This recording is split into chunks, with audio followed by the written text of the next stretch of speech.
The subcommittee will come to order. Without objection, the chair may declare a recess at any time. Before we get started, I want to recognize a moment of silence for the victims of the white supremacist hate crime in Buffalo, New York. The subcommittee has focused intently on that threat in both open and closed hearings. It is utterly devastating to see more victims of this violence. Buffalo, our heart breaks for you.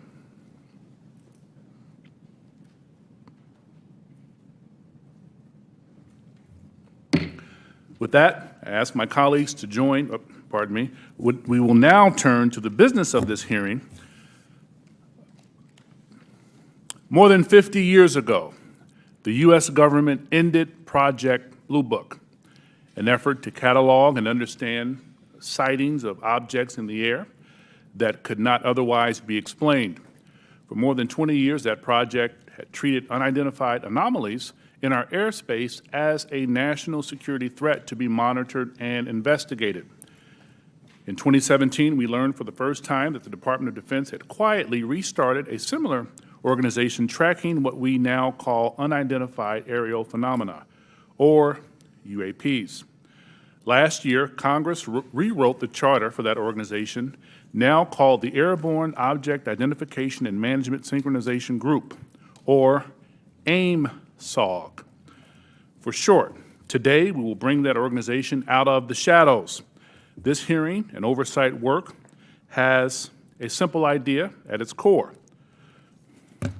Unidentified aerial phenomena are a potential national security threat, and they need to be treated that way. For too long, the stigma associated with UAPs has gotten in the way of good intelligence analysis. Pilots avoided reporting or were laughed at when they did. DoD officials relegated the issue to the back room or swept it under the rug entirely, fearful of a skeptical national security community. Today, we know better. UAPs are unexplained, it's true, but they are real. They need to be investigated, and many threats they pose need to be mitigated. Undersecretary Moultrie, Mr. Bray, thank you for coming today. First, we need you to update us on the status of AIM-SOG. The legislation creating it was passed in December. The deadline for implementation is fast approaching, but the group does not even have a named director. We need to know, sirs, the status of the organization and the obstacle to getting it up and running. Secondly, you have to convince the audience today, and most especially our military and civilian aviators, the culture has changed. That those who report UAPs will be treated as witnesses, not as kooks. Thirdly, you need to show us, Congress, and the American public whose imaginations you have captured. You are willing to follow the facts where they lead. You know, we fear sometimes that the DoD is focused more on emphasizing what it can explain, not investigating what it can't. I'm looking for you to assure us today that all conclusions are on the table. One final note, we are mindful today that AIM-SOG is not starting from scratch. This is the third version of this task force in DoD, and civil society groups like the Mutual UFO Network, Mr. Corbell and others have been collecting data on this issue for years. I hope you'll explain how you can leverage the knowledge and experience of our prior work on this matter to move the AIM-SOG along. The last time Congress had a hearing on UAPs was half a century ago. I hope that it does not take 50 more years for Congress to hold another, because transparency is desperately needed. I now turn to Ranking Member Crawford for comments he'd like to make. Thank you, Mr. Chairman. Honorable Moultrie and Mr. Bray, thank you for coming here today. We appreciate it. To begin the open dialogue between Congress and the executive branch on this important topic. While this topic evokes creative imaginations of many, aside from all the hype and speculation, there are important underlying issues posed by UAPs.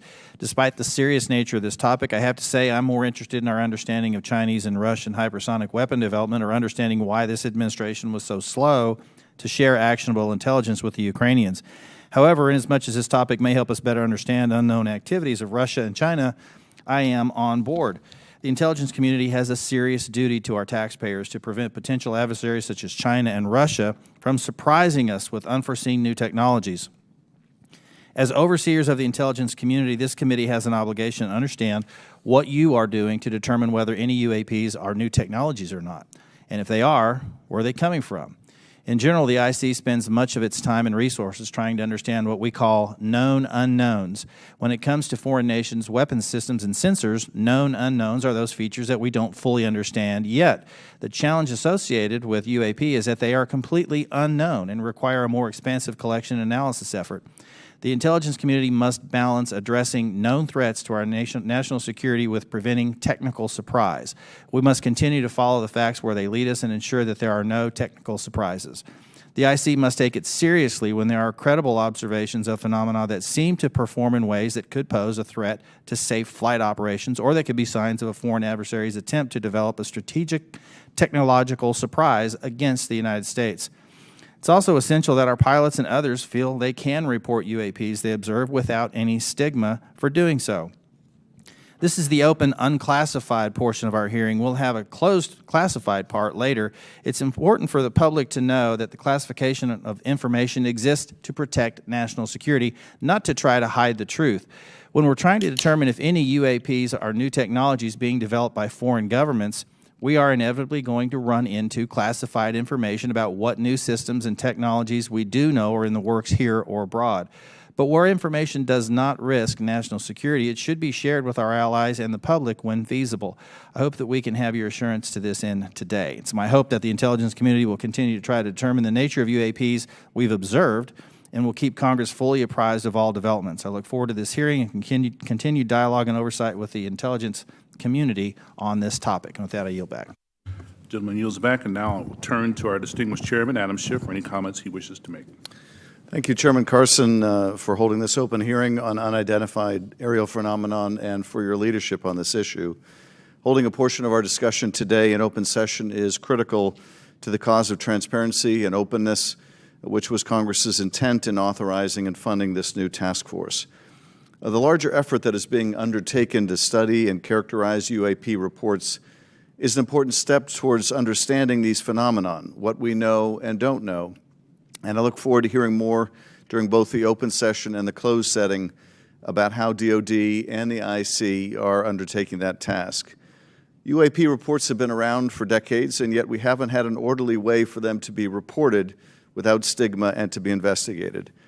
That needs to change. UAP reports need to be understood as a national security matter, and that message needs to go out across DoD, the IC, and the whole of the U.S. government. When we spot something we don't understand or can't identify in our airspace, it's the job of those we entrust with our national security to investigate and to report back. That is why it's important that we hold this open hearing for the public to hear directly from the Department of Defense on the steps it's taking to track, analyze, and transparently communicate the work that is being done on this issue. It is also the responsibility of our government and this panel to share as much as we can with the American people, since excessive secrecy only breeds distrust and speculation.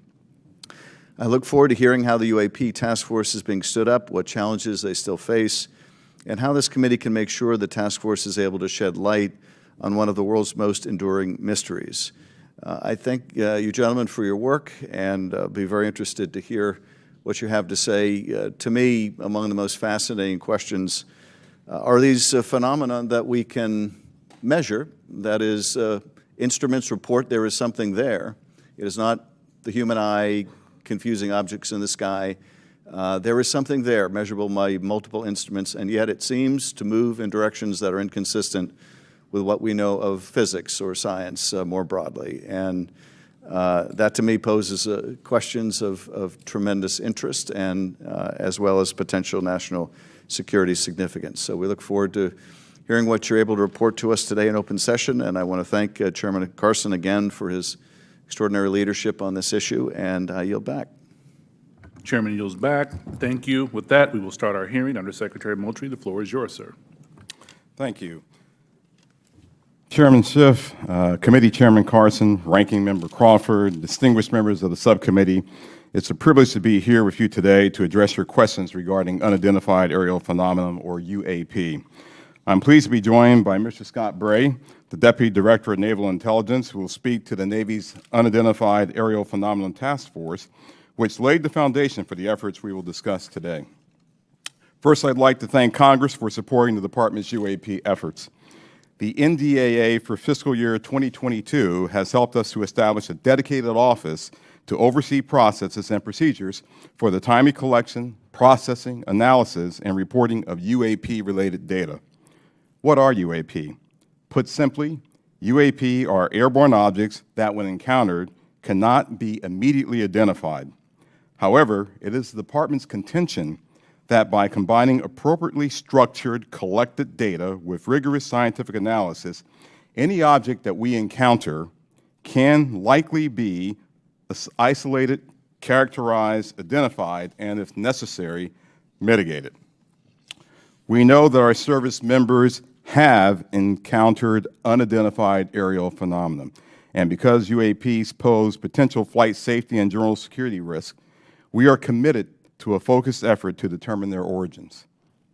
Our effort will include the thorough examination of adversarial platforms and potential breakthrough technologies, U.S. government or commercial platforms, allied or partner systems, and other natural phenomena. We also understand that there has been a cultural stigma surrounding UAP. Our goal is to eliminate the stigma by fully incorporating our operators and mission personnel into a standardized data gathering process. We believe that making UAP reporting a mission imperative will be instrumental to the effort's success. The Defense Intelligence and Security Enterprise provides real-time support to our warfighters and mission personnel across all domains. To optimize the Department's UAP work, we are establishing an office within the Office of the Secretary of Defense. That office's function is clear: to facilitate the identification of previously unknown or unidentified airborne objects in a methodical, logical, and standardized manner. These goals will ensure that we are working closely with operational personnel on training and reporting requirements, developing data and intelligence requirements, standardizing and integrating processes and procedures for collection, operational surveillance, analysis, and reporting, leveraging our research and development capabilities to improve detection, characterization, and identification of UAPs, developing mitigating solutions and procedures, and identifying strategy and policy solutions. This effort will maximize collaboration and build upon already existing relationships with the Office of the Director of National Intelligence, the FAA, DHS, and the FBI. We are also committed to strong partnerships with the Department of Energy, NOAA, the DEA, NASA, and the national labs, and just as importantly, our international partners and allies. With regard to the importance of transparency, the Department is fully committed to the principle of openness and accountability to the American people. However, we are also mindful of our obligation to protect sensitive sources and methods. Our goal is to strike that delicate balance, one that enables us to maintain the public's trust while preserving those capabilities that are vital to the support of our service personnel. In closing, the Department is committed to this effort and welcomes the challenge. We thank you for your committed support and look forward to your questions.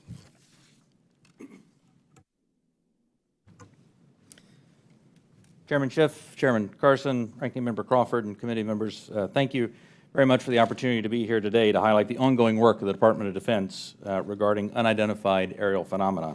Since the early 2000s, we have seen an increasing number of unauthorized and or unidentified aircraft or objects in military-controlled training areas and training ranges and other designated airspace. Reports of sightings are frequent and continuing. We attribute this increase in reporting to a number of factors, including our work to destigmatize reporting, an increase in the number of new systems such as quadcopters and unmanned aerial systems that are in our airspace, identification of what we can classify as clutter, mylar balloons, and other types of air trash, and improvements in the capabilities of our various sensors to detect things in our airspace.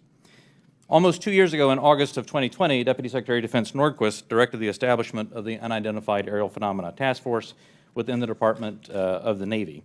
The UAP Task Force was built on the foundation of the Navy's initial efforts to respond to the reports from our aviators on unidentified objects observed in our training ranges.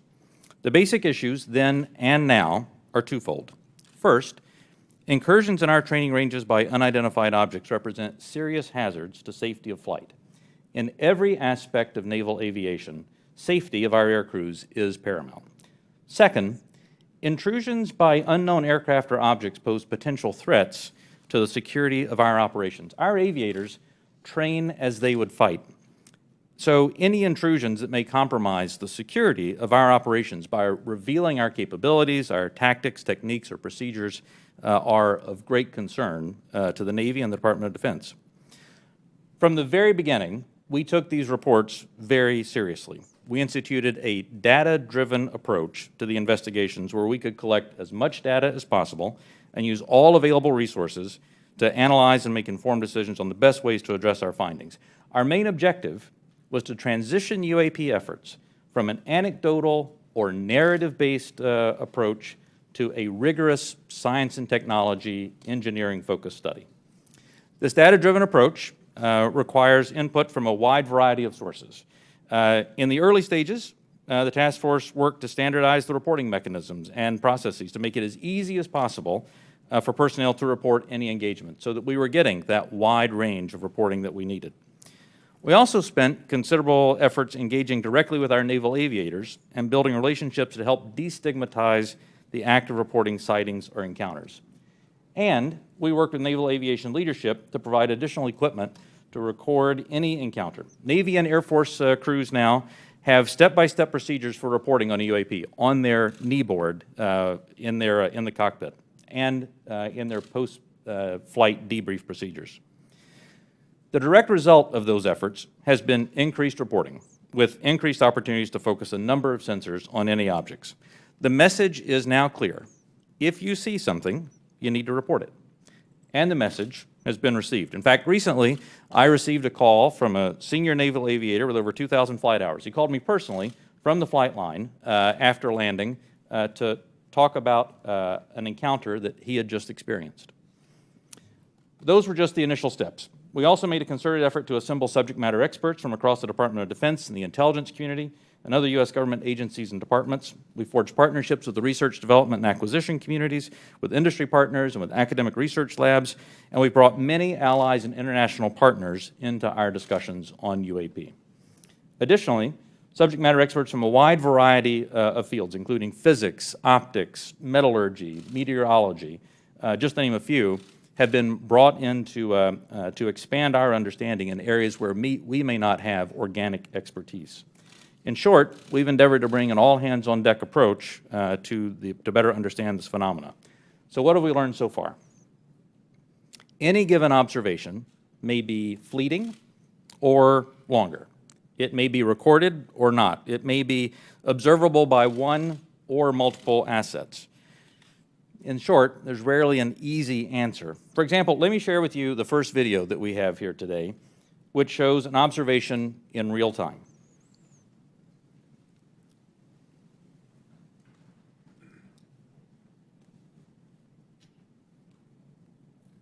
There it was.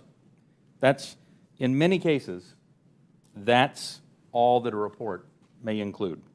And in many other cases, we have far less than this. As we detailed in both the unclassified and classified versions of the preliminary assessment released by the Office of the Director of National Intelligence last June, this often limited amount of high-quality data and reporting hampers our ability to draw firm conclusions about the nature or intent of UAP. As detailed in the ODNI report, if and when individual UAP incidents are resolved, they likely fall into one of 5 potential explanatory categories: airborne clutter, natural atmospheric phenomena, U.S. government or U.S. industry developmental programs, foreign adversary systems, or a other bin that allows for a holding bin of difficult cases and for the possibility of surprise and potential scientific discovery. We stand by those initial results. Since the release of that preliminary report, the UAP Task Force database has now grown to contain approximately 400 reports. The stigma has been reduced. We've also made progress in resolving the character of a limited number of UAP encounters. For example, let me show you a couple of another video and image taken years apart in different areas. In this video, U.S. Navy personnel recorded what appears to be triangles, some flashing, recorded several years ago, off the coast of the United States. This was recorded while the U.S. Navy ship observed a number of small unmanned aerial systems in the area. And importantly, the video was taken through night vision goggles with a single lens reflex camera. These remained unresolved for several years.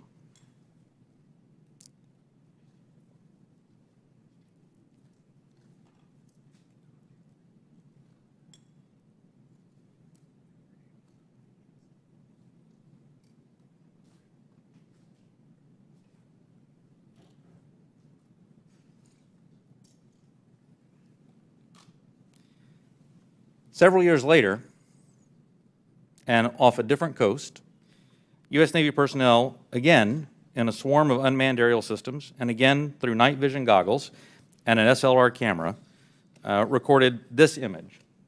But this time, other U.S. Navy assets also observed unmanned aerial systems nearby. And we're now reasonably confident that these triangles correlate to unmanned aerial systems in the area. The triangular appearance is a result of light passing through the night vision goggles and then being recorded by an SLR camera. Now, I don't mean to suggest that everything that we observe is identifiable, but this is a great example of how it takes considerable effort to understand what we're seeing in the examples that we are able to collect. In this example, we accumulated sufficient data from 2 similar encounters from 2 different time periods in 2 different geographic areas to help us draw these conclusions. That's not always the case, though. We recognize that that can be unsatisfying or insufficient in the eyes of many. This is a popular topic in our nation, with various theories as to what these objects may be and where they originate. By nature, we are all curious and we seek to understand the unknown. And as a lifelong intelligence professional, I'm impatient. I want immediate explanations for this as much as anyone else. However, understanding can take significant time and effort. It's why we've endeavored to concentrate on this data-driven process to derive fact-based results. And given the nature of our business, national defense, we've had to sometimes be less forthcoming with information in open forums than many would hope. If UAP do indeed represent a potential threat to our security, then the capabilities, systems, processes, and sources we use to observe, record, study, or analyze these phenomena need to be classified at appropriate levels. We do not want potential adversaries to know exactly what we're able to see or understand, or how we come to the conclusions we make. Therefore, public disclosures must be carefully considered on a case-by-case basis. So what's next? We're concentrating on a seamless transition to the new organization. And future analysis of complicated issues of UAP issues will greatly benefit from the infrastructure, the process, and the procedures that we've developed to date. I'm confident that the task force, under Navy leadership, has forged a path forward that will allow us to anchor assessments in science and engineering via anecdotal evidence. We remain committed to that goal, as I know the USDI organization does as well. So thank you very much for your interest and continuing support for the UAP Task Force. The team's made a lot of progress, but we really are just establishing the foundation for the more detailed analysis that's yet to be done. And with your continued support, we can sustain that momentum necessary to produce data-centric analysis and understanding of the phenomena. I look forward to your questions. Thank you. Thank you, Mr. Bray. This is the 3rd version of this task force, and to be frank, one of Congress's concerns is that the executive branch in administration from both parties has been sweeping concerns about UAPs under the rug by focusing on events that can be explained and avoiding events that cannot be explained. What can you say to give the American people confidence that you aren't just focusing our attention on low-hanging fruit with easy explanations? Congressman, I'll start, and then Mr. Bray, please feel free to weigh in. So the way that we're approaching this is with a more thorough, standardized methodology than what we have in the past. First and foremost, the Secretary of Defense is chartering this effort. This is not someone lower in the Department of Defense. And he has assigned that task to the Office of Secretary of Defense, the Undersecretary for Intelligence and Security, that's me, because I'm responsible for looking at intelligence matters, I'm responsible for security matters. This is potentially both. So when you start concerning ourselves with the safety of our personnel, the safety of our installations and bases, there's no other higher priority than what we have than actually getting after this. And as you have stated, we have been assigned that task to actually stand up an office, the AIM-SOG, which I believe the name, sir, will likely change. But we have moved forward in terms of moving to establish that office. We have, as of this week, picked a director for that effort, a very established and accomplished individual. We've identified spaces. We've worked with personnel across the Department of Defense, with the services, and we've worked with the IC, which is on board in helping us work through this standardized methodology for now, bringing in data, analyzing that data, and reporting that data in the appropriate method and appropriate means so we can either get it to our service personnel to ensure their safety, or get it to you and the Congress and to the public to ensure that you have oversight to what we're doing. So, chartered by the Secretary of Defense, standardized, and really a methodical approach. It's something that we're doing that has not been done before. Can we get some kinds of assurances that your analysts will follow the facts where they lead and assess all hypotheses? Absolutely. So we're open to all hypotheses. We're open to any conclusions that we may encounter. Quickly, before I pass it to the ranking member and Chairman Schiff, I want to thank you both for taking the time, and I had a good time meeting with you last week, Director Moultrie, Undersecretary Moultrie. It's fair to say that you are a science fiction fan, is that correct? It is fair to say that I am an inquisitive mind who has spent 40 years in the intelligence field and has focused on both science and science fiction. That is fair. Could you tell us about it? Yeah, well, yeah, look, my generation grew up looking at space sagas and the Apollo program. So all of us who grew up in the 60s were just thrilled by watching our first astronaut land on the moon. That was a momentous occasion to people who were of different generations. Some of them didn't believe that it happened. I still have relatives and friends who don't believe it happened, right? Science fiction to them. But to us, it was, no, that's the progress that we've made. And so I was enthralled by that, and I've taken that to heart. I enjoy the challenge of what may be out there. I have mentioned to you that, yes, I have followed science fiction. I have gone to conventions, even. I'll say it on the record. Got to break the ice somehow. But, you know, I have done that, right? But there's nothing wrong with that. Don't necessarily dress up, but I do, you know, I do believe that it's important to show that the Department of Defense has, you know, we have character. And we're people just like you, just like the American people. We have our inquisitiveness. We have our questions. We want to know what's out there as much as you want to know what's out there. We get the questions not just from you, we get it from family members. And we get them night and day, not just in committee hearings. So finding what's out there is important, but first and foremost, it's important for us to do that so that we can ensure that our people, our personnel, our aviators, our bases and installations are safe. And then that curiosity factor is something else that we just want to know, because that's the human race. It's just, you know, that insatiable desire to know.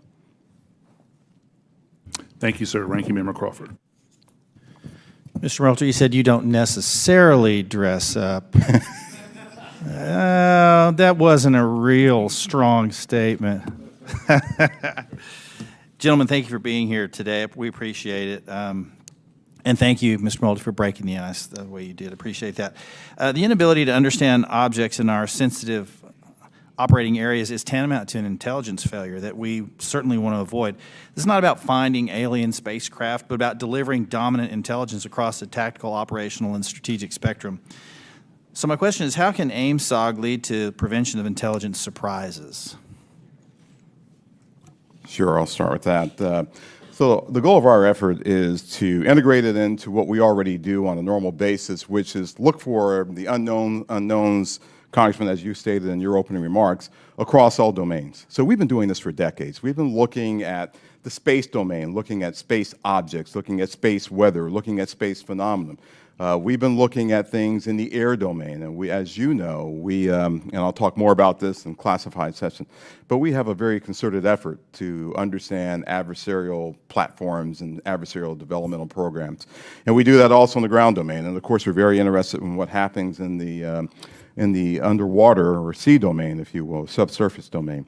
So if there are objects that are aviators or air crews are encountering in this air domain, and their sensors are discovering or detecting some of these objects, we want to just bring that in to the normal process that we have for identifying unknown unknowns. We want to make sure we have the intelligence requirements that allow us not only to look at that event from the time that it occurs forward, but maybe retrospectively we want to go back and see if we can get to the left of that event to say, was there some developmental program that we, to get to your technical surprise issue, sir, that we should have known about?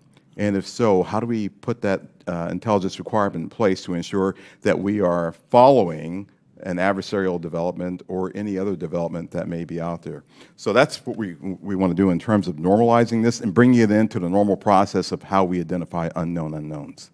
So you mentioned fidelity, and I think it's important to talk about the relationship from the Navy as the lead agency on this. How do you interact with Space Force, Air Force to create that degree of fidelity? We're talking about sensors and so on, and I guess where I have some concerns that many of the images that we see commonly in this committee and even in open source, the resolution and the clarity that would allow a robust technical intelligence analysis is challenging.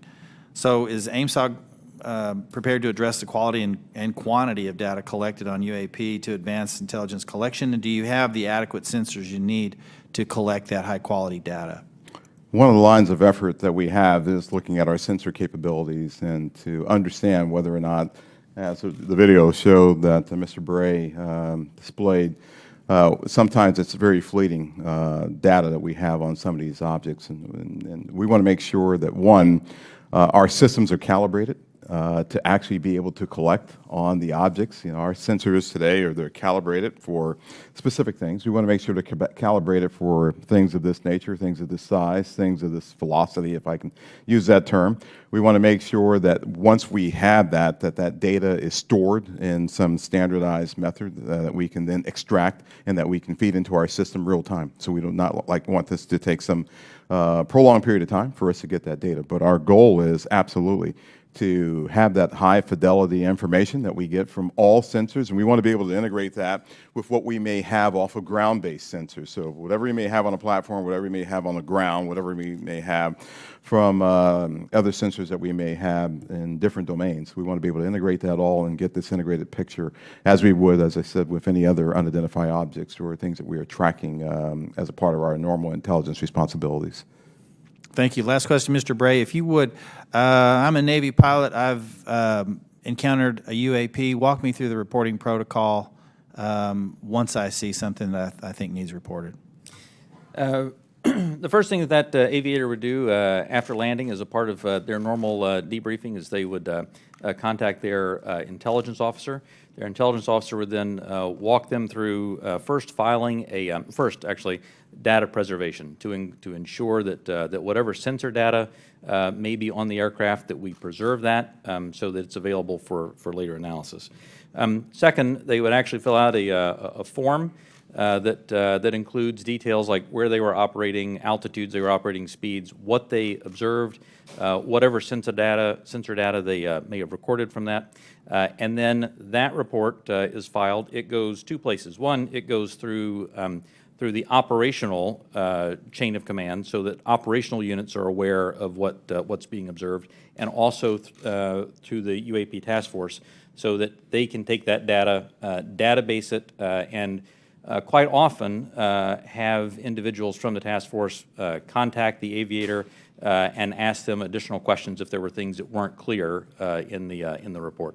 That then goes into a database where we begin to compare it with other observations that we have, again, comparing for locations, comparing for altitude, speeds, shapes, if any RF emissions were detected from the platform, all of that so that we can try to reach some conclusions on that. Thank you. Yield back. Gentleman yields back. Chairman Schiff. Thank you, Mr. Chairman. Mr. Bray, can you rerun that first image that looked like it was outside of a plane window? And if you wouldn't mind going up to the screen and tell us what we're seeing. Not that you can necessarily tell us what we're seeing, but Right. explain what we should be looking at in that first image. Absolutely. And Alexi, what I'll ask is if you can stop it at a certain point.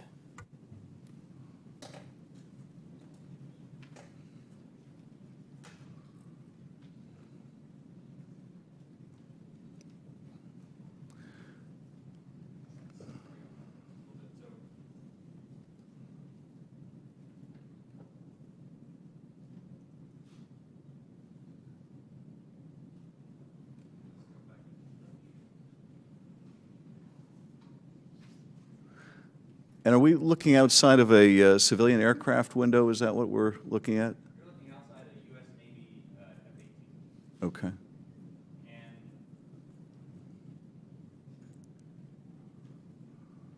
it's great, shows how difficult the analysis is. Go to school farther forward.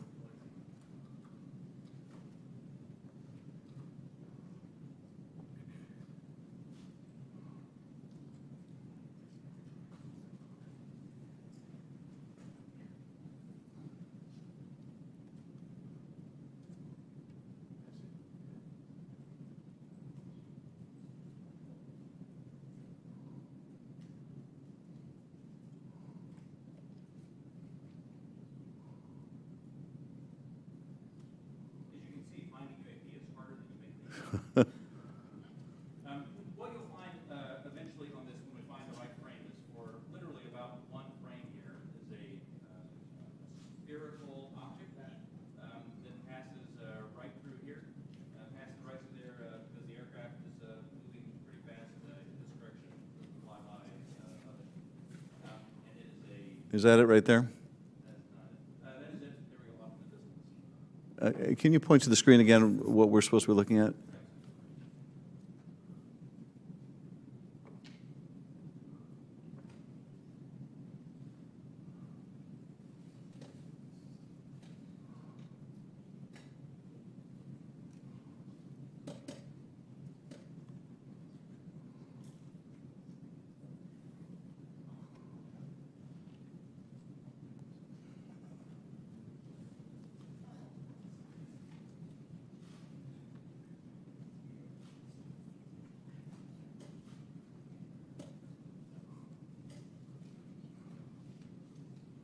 Is right. Okay, if you could stop that frame. That's not the one. No, it's not the one.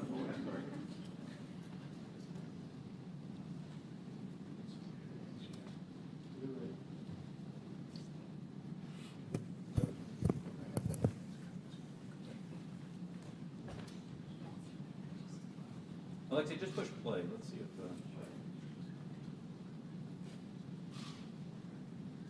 Here's what you'll see coming up right here is there it went. Now back up just a spherical object right here. It zooms by the window right in this area right there. There we go. Could you see that part right there again going by? I think we're having a hard time stopping it in the right spot.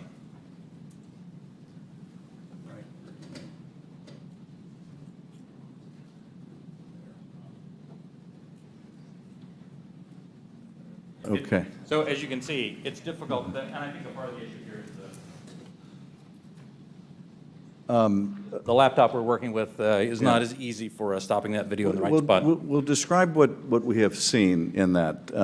What are we observing? What you see here is aircraft that is operating in a U.S. Navy training range that has observed spherical object in that area, and as they fly by it, they take a video. You see it looks reflective in this video, somewhat reflective, and it quickly passes by the cockpit of the aircraft.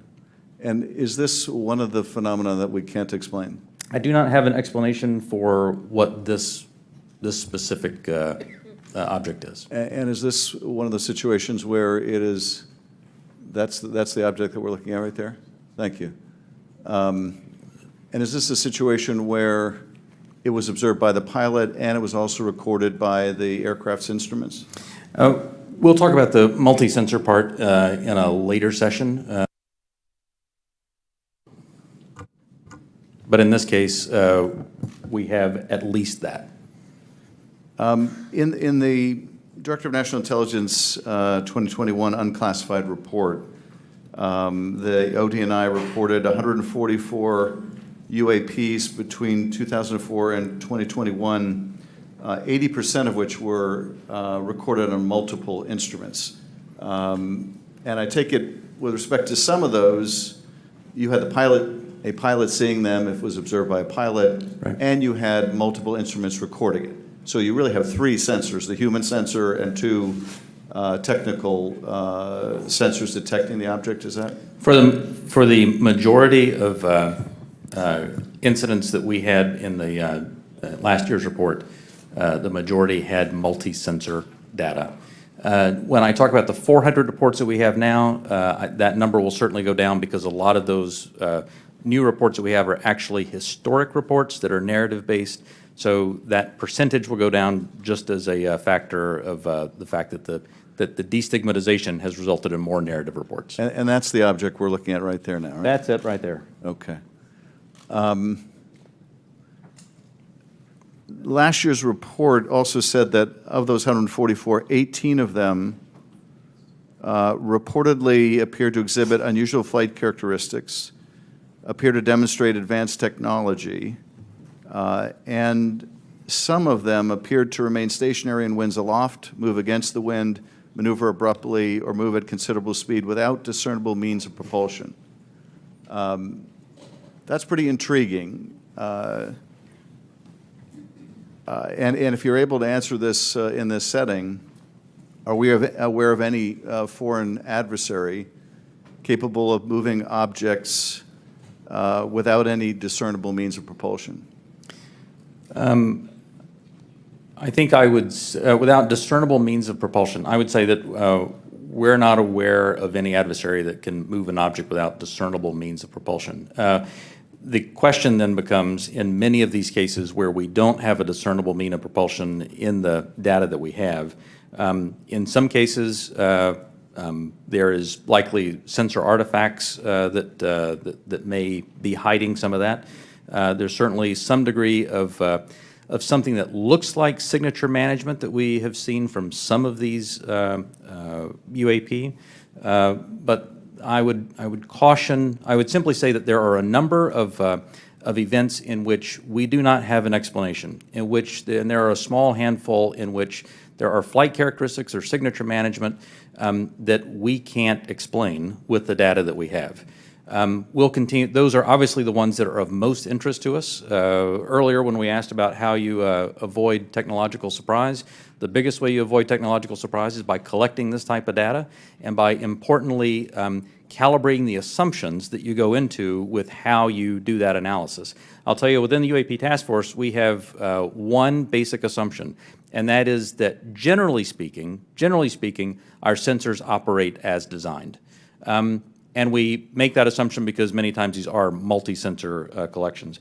We make no assumptions about the origin of this or that there may or may not be some sort of technology that we don't understand. That's, I think, the key to avoiding technological surprises, by calibrating those assumptions. And finally, with respect to the second two videos showing the small triangles, the hypothesis is that those are commercial drones that, because of the use of night vision goggles, appear like triangles. Is that the operating assessment? Some type of drone, some type of unmanned aerial system, and it is simply that light source resolves itself through the night vision goggles onto the SLR camera as a triangle. And have we, in order to prove that hypothesis, flown a drone and observed it with that same technology to see whether we can reproduce the effect? The UAP Task Force is aware of studies that have done that. Thank you, Mr. Chairman. I yield back. The gentleman yields back. Dr. Winstrup. Thank you, Mr. Chairman. Thank you all for being here.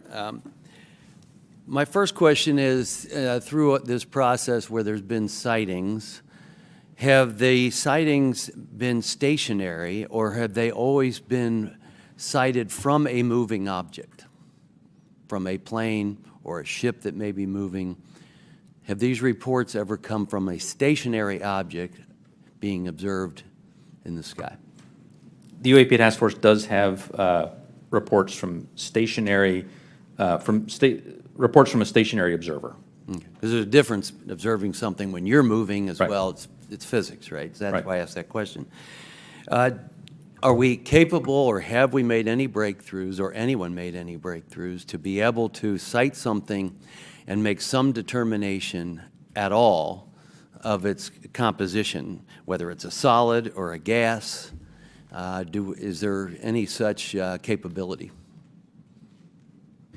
From Not asking what, I'm just... Right. From some of the returns, I mean, it's clear that the majority, well, it's clear that many of the observations we have are physical objects from the sensor data that we have. Well, gas is physical, is a physical object. It can be, and so, and you see where I'm going with this. I'm trying to determine what it is we're looking at. So if we can decide if something is a solid or a gas, and if there have been any conclusion on its capabilities, like its capabilities of movement, of turning, going, 180 degrees or 90-degree turn, anything along that line that we've been able to determine. Within the, and again, I should point out that, that there is not a single explanation for UAP. There are a lot of different things that are unidentified aerial phenomena. Basically, we really don't know much on that. That's all I'm trying to get at. And I'm pleased that you have protocol right now for our military, but are there any non-military reports coming forward of similar events, or is it all coming from military? The UAP Task Force has a very good working relationship with the FAA. They have very good working relationship with other parts of the U.S. government so that we can ingest reports from Do we have from any those sources. reports non-military? Yes. Thank you. That's my question. And do we need to put out protocol for civilians that may be in that arena, like through FAA? Do you think that would be appropriate and helpful? I think standardized reporting, without a doubt, is key to helping us get to ascertain what some of these are. I think it would be important as well. Do we, there are other people besides the U.S. that have had these experiences and reported them? Is that correct? There are, that's correct. Is it all of our allies, or is it allies and adversaries? What have we learned publicly? So some of that, I think, sir, we'll save for closed session. Well, that goes to my next question. Publicly, have others made anything which would not have to be considered closed? I don't want you to answer what they've said necessarily. Allies have seen these. China has established its own version of a UAP task force, so clearly a number of countries have observations of things in the airspace that they can't identify. And do we share data with some, with all? Are they sharing with us? We share data with some, and some share data with us. But not necessarily all that have publicly reported something? That's correct. Okay. And I think that's an important thing, and for the other session, actually, that we don't discuss that now. Because, obviously, something like this can be a national security challenge for us, no doubt about it. If they're developed by an adversary through some breakthrough technology, they can be very disruptive to our military actions, or at least serve as a distraction.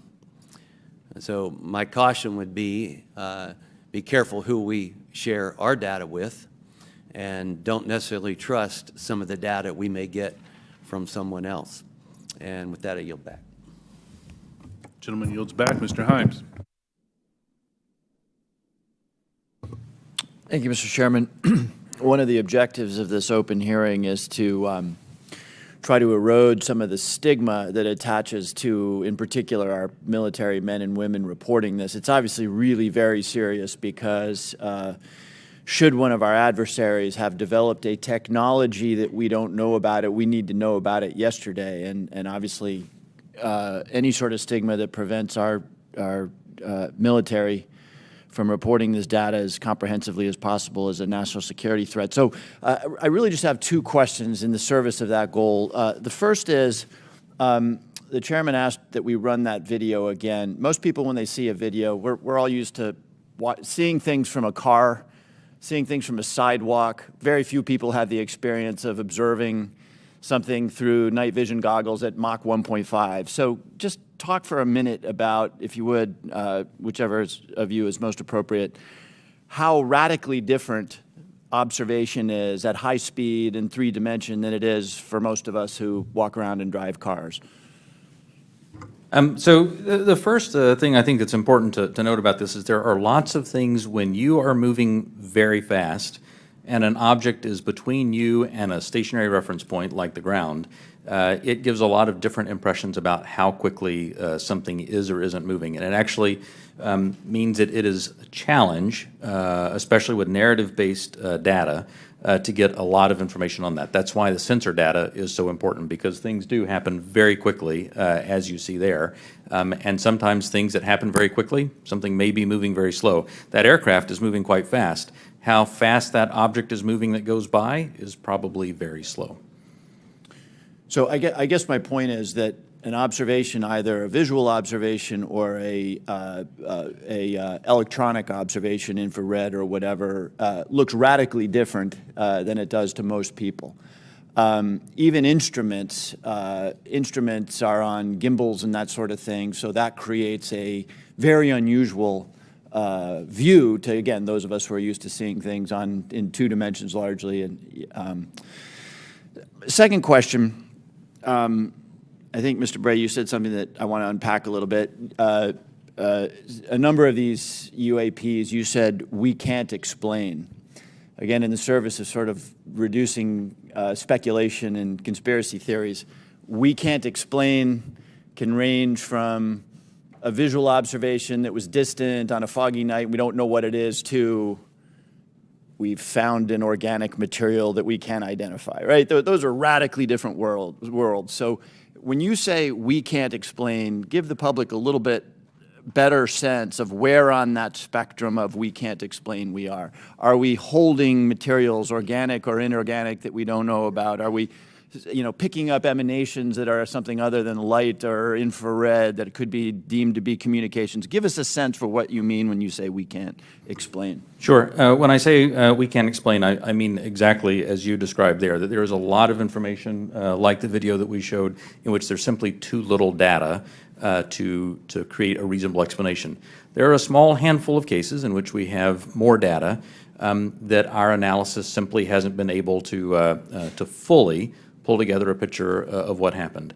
And those are the cases where we talk about where we see some indications of flight characteristics or signature management that are not what we had expected. When it comes to material that we have no material. We have detected no emanations within the UAP task force that would suggest it's anything non-terrestrial in origin. So there's, when I say unexplained, I mean everything from too little data to the data that we have doesn't point us towards an explanation, but we'll go wherever the data takes us. Again, we've made no assumptions about what this is or isn't. We're committed to understanding these, and so we'll go wherever that data takes us. Thank you. That's very helpful, and so I think it bears emphasis. When you say we can't explain, everything that you can't explain is in a bucket called data. Is that correct? And that would mean data collected by sensors, visual observations, everything that we can't explain, quote unquote, is in a bucket called data. Right. A narrative report from the early 2000s, if it just had a little bit of information on it, would be in our database and it would be unresolved. I would add to that, it's insufficient data. I mean, that's one of the challenges we have. Insufficient data either on the event itself, the object itself, or insufficient data or plug-in with some other organization or agency that may have had something in that space at that time. So it's a data issue that we're facing in many of these instances, Congressman. Understood. Thank you very much. Yield back. Gentleman yields back. Mr. Gallagher. Thank you, Mr. Chairman. Thank you for allowing me to join this hearing. I really appreciate the witness's testimony. Mr. Moultrie, as the chairman mentioned, DoD had an initiative to study UFOs in the 1960s called Project Blue Book. It's also been well reported in our briefing and in other places that we have more recent projects, specifically ATIP. Could you describe any other initiatives that the DoD or DoD contractors have managed after Project Blue Book ended and prior to ATIP beginning? Did anything also predate Project Blue Book? So I can't speak to what may have predated Project Blue Book. I mean, of course, there's Roswell and all these other things that people have talked about over the years. I'm familiar with Blue Book. I'm familiar with ATIP. I haven't seen other documented studies that have been done by DoD in that regard. So you're not aware of anything in between Project Blue Book and ATIP? I'm not aware of anything that's official that was done in between those two. Okay. Hasn't been brought to my attention. Okay. Additionally, are you aware of any other DoD or DoD contract programs focused on UAPs from a technological engineering perspective? And by that I mean, are you aware of any technology initiatives focused on this topic other than initiatives focused on the individual case investigations? I am not aware of any contractual programs that are focused on anything related to this other than what we are doing in the Navy Task Force and what we are about to launch in terms of our effort. Same question for you, Mr. Bray.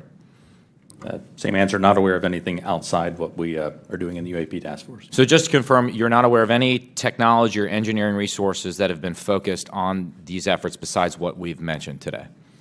Once again, I'll say no contractual or programmatic efforts that are involved. The reason why I qualify it that way, let me qualify it that way. I can't speak to what people may be looking at in the department. Somebody says, I'm looking at something that may be unidentified, and I can't speak to that. I speak to official programs that we have on the record.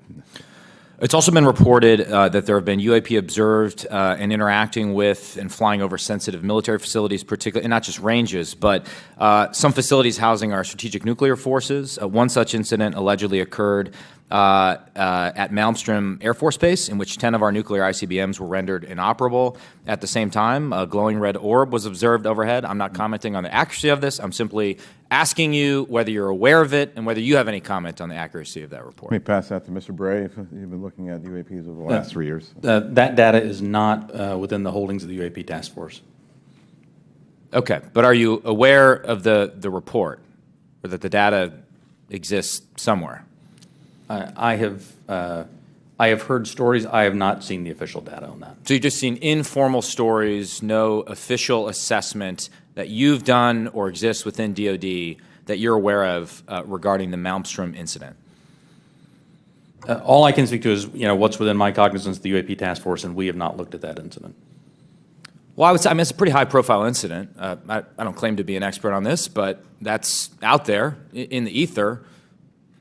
You're the guys investigating it. I mean, who else is doing it? If something was officially brought to our attention, we would look at it. There are many things that are out there in the ether that aren't officially brought to our attention. So how would it have to be officially brought to your attention? I'm bringing it to your attention. Sure, this is pretty official. Sure. So we'll go back and take a look at it, but generally there is some authoritative figure that says there is an incident that occurred. We'd like you to look at this.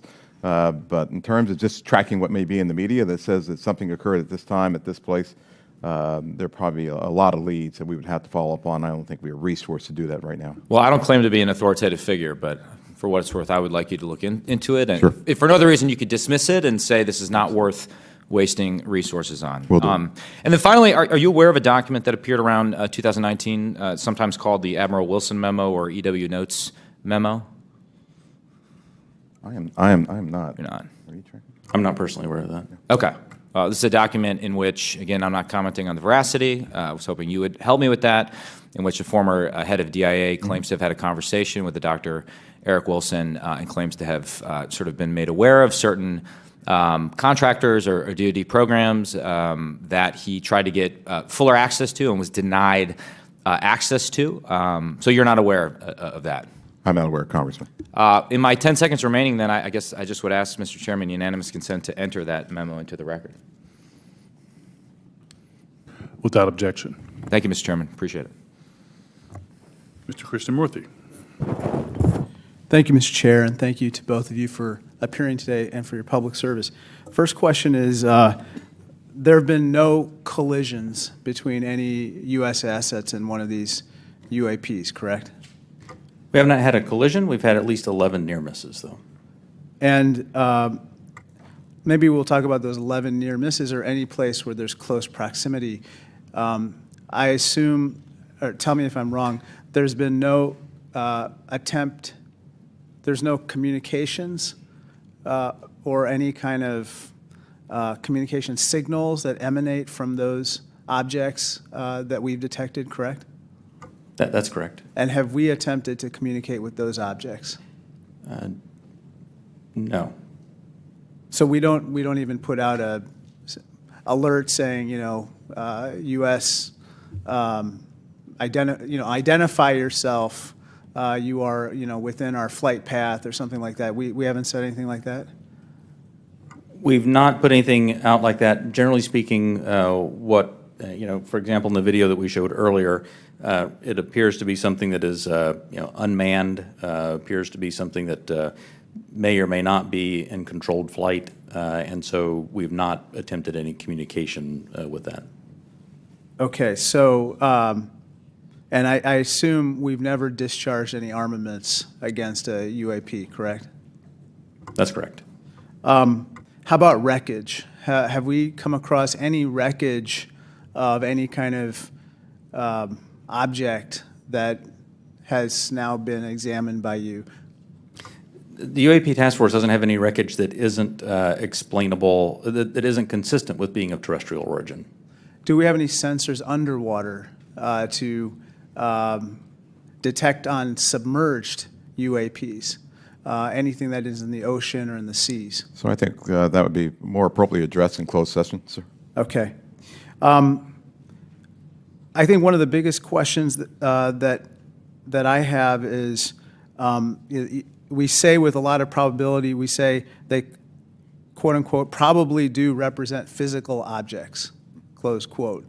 When we say probably, is that because we cannot conclusively say that they are physical objects?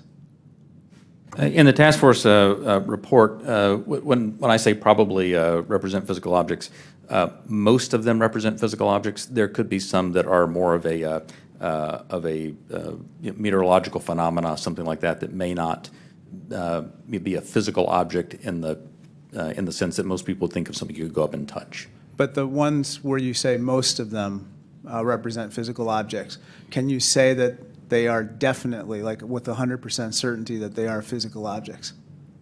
I can say with certainty that a number of these are physical objects. Okay, so we can't rule out that some of them may not be physical objects. So, some certainly could be a sensor anomaly or something like that. Some could be. Now, how about with regard to UAPs? We've talked about UAPs on training areas, but obviously there's some sensor bias. I would think we put sensors in training areas. How about with regard to non-training areas? Do we track what's in open source and what civilians and others have tracked? And have we found similarities to what they've observed in terms of UAPs in non-training areas to the ones that are in training areas? The UAP task force has worked very hard to make sure the data set that we're working with is a data set that we have very good control over that data. So we have some partnerships with FAA so that we get some of that, so we get that reporting in. But if it comes to just open source reports or someone says that they saw something, that generally does not make it into our database. So basically, it sounds like we have a good partnership with FAA. But apart from FAA, we don't have partnerships with other agencies or other entities that might be tracking so that we could enlarge our data set to make comparisons. So we will. So that's the goal of this next effort, will be to expand that relationship with the rest of government and the interagency, so we can understand what they're seeing, what we're seeing. We can correlate on each other's holdings Because and I hopefully think, resolve this. sorry to interrupt, but I think that we might have a bias right now going on with regard to just reporting on UAPs being in training areas when we don't really track what's happening elsewhere. Last question, have our encounters with UAPs altered the development of either our offensive or defensive capabilities or even our sensor capabilities? We'd take that for the closed session. Okay, great, thank you. Mr. LaHood. Thank you, Mr. Chairman, and want to thank the witnesses for being here today. Obviously, this topic of UAPs has attracted a lot of interest in people that are curious about this hearing today. As we talk about, and I would say there's a lot of what I would call amateur interest groups that are involved in the UAP field. My question is, when there are unsubstantiated claims or manufactured claims of UAPs or kind of false information that's put out there, what are the consequences for people that are involved with that or groups that are involved with that? So one of the concerns that we have is that there are a lot of individuals and groups that are putting information out there that could be considered to be somewhat self-serving. We're trying to do what's in the best interest of, one, the Department of Defense, and then two, what's in the best interest of the public, to ensure that we can put factual-based information back into the mainstream and back into the bloodstream of the reporting media that we have, so people understand what's there. It's important because we are attempting, as this hearing has drawn out, to understand, one, what may just be natural phenomenon, two, what may be sensor phenomenology or things that were happening with sensors, three, what may be legitimate counterintelligence threats to places that we have or bases or installations, or security threats to our platforms. And anything that diverts us off of what we have with the resources that have been allocated to us, send us off in these spurious chases and hunts that are just not helpful. And they also they also contribute to the undermining of the confidence that the Congress and the American people have that we are trying to get to the root cause of what's happening here, report on that, and then feed that back into our national security apparatus so we are able to protect the American people and our allies. So it is harmful, it is hurtful, but hopefully if we get more information out there, we'll start to lessen the impact of some of those spurious reports. So just taking that a step further, so that misinformation, false narratives, manufactured, so what are the consequences? Are there legal consequences? Are there examples that you can give us where people have been held accountable by this misinformation or disinformation? I can't give you, any examples where somebody's been legally held liable for putting something out there, but... Well, I guess what's the deterrent from people engaging in this activity? I don't know. I don't have that answer. That's something that, welcome the dialogue with Congress to talk about that with the members who, help legislate those laws to say what should be the legal ramifications that we could use to potentially hold individuals accountable, whether it be citizens or information that might be injected into our media by other forces or other countries, if you will. And in terms of DOD's review and analysis in this field, I mean, is there a standard in place when it comes to UAPs? I mean, is there any guidance you look to that's codified in law or otherwise within DOD that kind of sets out the standards for UAPs and what to look for? I think that's part of what the group that we're standing up now will be chartered to do. We're actually, from my organization, we'll be looking at policy and standards that we have to come to you and work with you to actually put in place and promulgate across our government. Thank you. I yield back. Gentleman yields back. Mr. Welch. Thank you. I'm going to follow on the line of questions from Mr. LaHood. Gentlemen, what seems incredibly difficult for you is that there's two almost competing but different narratives. One is no one knows whether there's extraterrestrial life. It's a big universe, and it would be pretty presumptuous to have a hard and fast conclusion. And then if there is, it's not beyond the realm of possibility that there is some exploration coming here. And that underlies a lot of the reports you get. I think Mr. LaHood was asking about that. People think there must be extraterrestrial life, and it's not at all beyond the pale that there would be a visit here. On the other hand, as the DoD, you have the responsibility to make sure that our national security is protected, and that if there are surveillance drones or active drones that can disable our systems, that has to be analyzed, has to be stopped. So how do you divide how do you separate your responsibilities where you get all these reports from folks who maybe in good faith, maybe not, believe that you should be investigating every possible report of a extraterrestrial incident?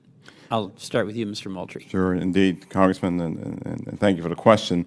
It's important that we, as a part of this effort, really build out the relationship that we have with others, including NASA, and for the reasons that you just pointed out.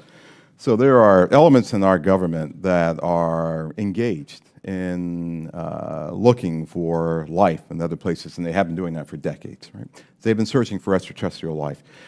There are astrobiologists who have been doing this too. We're a part of that same government, and so our goal is not to potentially cover up something if we were to find something. It's to understand what may be out there, examine what it may mean for us, if there are any, from a defense perspective, any national security implications or ramifications, but then to work with organizations as appropriate, if it's a weather phenomenology with NOAA, if it's a potential for extraterrestrial life or an indication of extraterrestrial life with someone like NASA. So the transparency actually is very important. Completely. For public consumption. Completely. But we're going to have a classified briefing, and without going into the details of what kinds of secrets that we can't share here, what is it?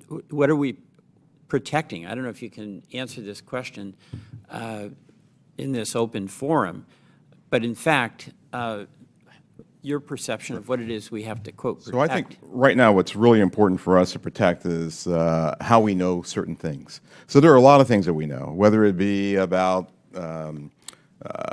the thinking of other leaders around the world, the weapon systems that are being developed, or how we detect things that may be threats to us.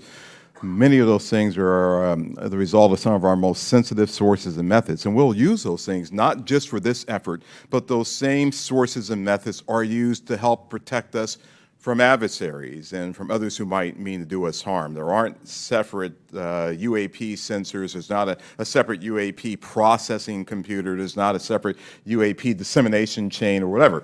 So it's the same process. It's the same system that we have that helps us do all that. We need to protect that because this is something that we're looking at, but we're sure there are going to be other things that we'll look at in the future that will need those same sensors, we'll need those same sources and methods to help us do. So we're protecting the fact of that this nation has developed capabilities that enable us to know what may be threats to us and to counter those threats before they become something of a national issue. Thank you very much. I want to thank both you, Mr. Bray, and you, Mr. Moultrie, for your appearance today. I yield back.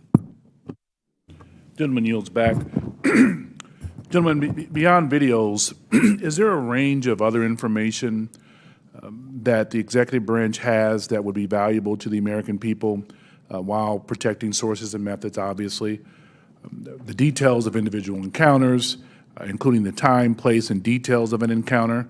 And does the AIMSOG have a clear and repeatable process for considering public release as part of the process?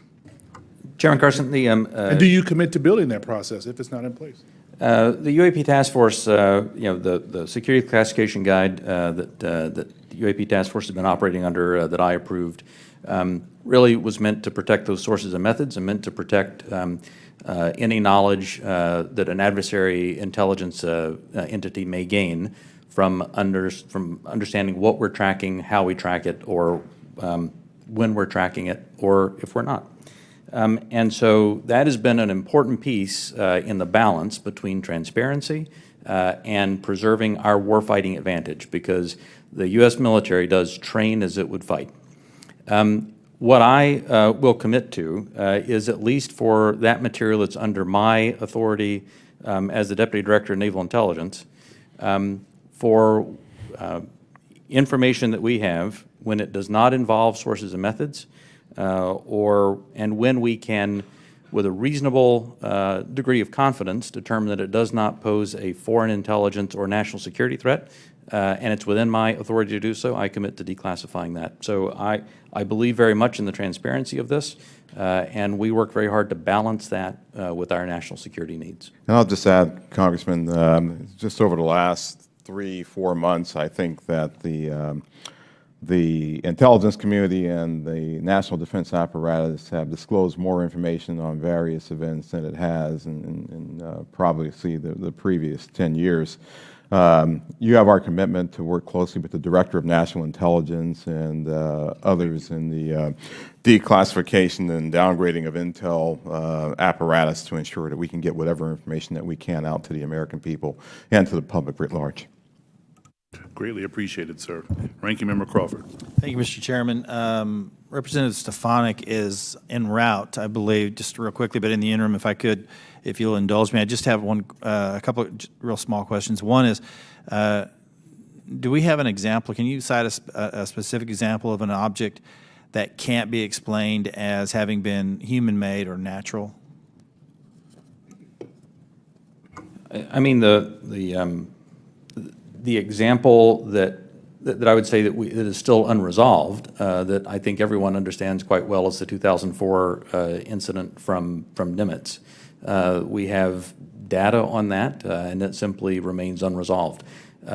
Does not mean it resolves to being something, right, that is easily explainable or well, obviously it resolves to being something that is difficult to explain.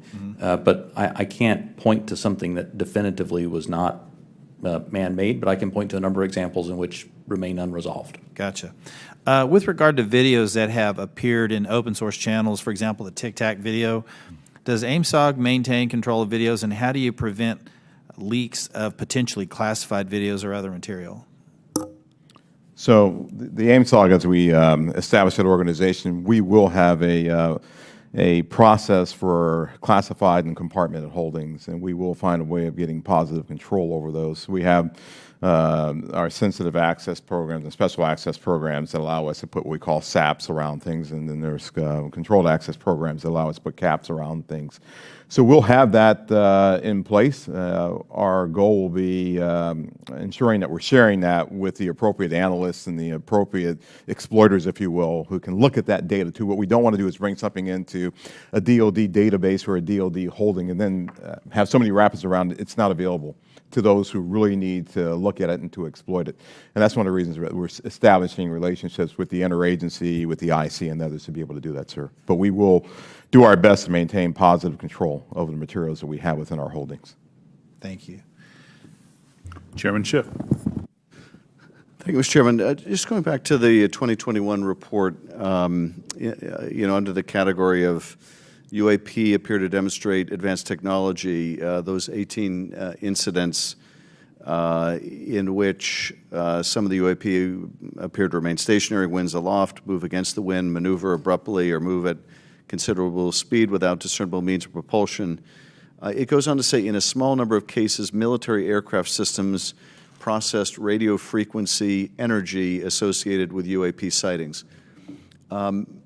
I couldn't tell from that whether that small number of cases was a part of the subset of 18, that is, among the 18 which appeared to move with unusual pattern or flight characteristics, did some of those also emit radio frequency energy?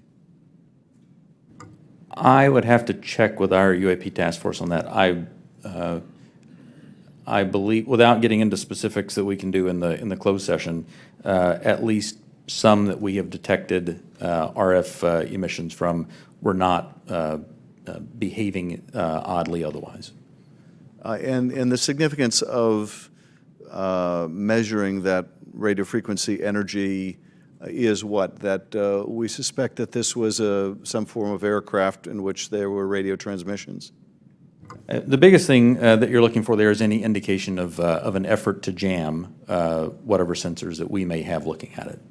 But I would also add to that radio frequency, as you know, Congressman, is used to control various platforms too. So the fact of emanations coming off of any platform, whether it be a UAV or another platform, could be radio frequency activity related to that entity transmitting out or something transmitting to that platform. And of course, we have a sensitivity with our airborne platforms of picking it up, which is one of the reasons that we try to prevent people from using their cell phones on airplanes and things like that. It's very sensitive to RF emanations. So that's a part of what we'll be looking at in the AIMSOG. What is this? Is this something that we can collect on, and can we start to characterize the signaling environment around the emanations that may be coming off of some of these UAPs? So that energy then that was recorded could be either an effort to jam, or it could be an effort to control a UAV, or any other communication with that craft. I would say that's accurate. Right. Thank you, Mr. Chairman. Thank you, Chairman. As the ODNI report makes clear, one possible explanation for UAPs is that we are detecting U.S. aircraft, either secret air programs or even test prototypes. I won't ask you in this setting, obviously, to describe any secret DoD programs. That said, I do want to make sure the U.S. government isn't chasing its own tail. Firstly, do you have a clear and repeatable process to check with compartmented programs about whether a UAP sighting is attributable to a U.S. aircraft? Secondly, does the AIMSOG staff have the clearances and read-ons that they need to investigate all of these incidents? And thirdly, when your staff cannot be read on, are your questions to those who are read on even being answered? So I'll start, and then I'll pass that to Mr. Bray. So we're very conscious of the potential blue-on-blue issue or U.S. on U.S., and so we've established relationships with organizations and entities that are potentially flying or developing platforms for their own interests, if you will. And our goal is to continue, and we have a repeatable process. I think we've had that process for some time, to deconflict activities that we may have to ensure that we are not potentially reporting on something that may be a developmental platform or a U.S. operational platform that is performing either testing or performing a mission. So we will have that in place. We've already had those discussions with organizations and entities. We want to ensure that we're protecting their equities. We want to ensure that we're protecting their sources and methods while also getting at what we have here. We want to be able to deconflict those. Absolutely. The UAP Task Force has had a process in place to work with other elements of the Department of Defense and other elements of the government to ensure that that there's as simple a way as possible to deconflict those. And when we reference that in the report, I should say that we were simply accounting for the fact that there could possibly be one or two data points that had leaked through, but we were quite confident that was not the explanation. How are you all liaisoning with Space Command? Specifically, how are you partnering with the parts of the U.S. Space Command responsible for space domain awareness? And how, if at all, are you partnering with the Space Force to analyze UAPs? The UAP Task Force has a very good relationship with Space Force, as it does with the rest of the Department of Defense. We have pulled analysts in from Space Force to ensure that that we're availing ourselves of that expertise, as well as any other material they may have that would be helpful. And Congressman, as you know, Space Force and Space Command, they have responsibility for space domain awareness. So what we've done, we coordinated with Space Force, we coordinated with their J2, and she is on board in terms of helping us plug into what they have and for us to have this interactive exchange of information and data. And we're doing that with all the services, not just with Space Force or Space Command. Thank you, sir. Ranking member, any additional questions? All right, Chairman Schiff? All right, with that, I want to thank you all for taking the time out. I also want to thank my colleagues on both sides of the aisle for participating in this very historical and important hearing. I think it's one of the few times we can demonstrate some degree of bipartisanship around UAPs and UFOs, so I love it. Appreciate it. Thank you. And we will see you all. We will recess this hearing for the moment and return in a closed session at noon.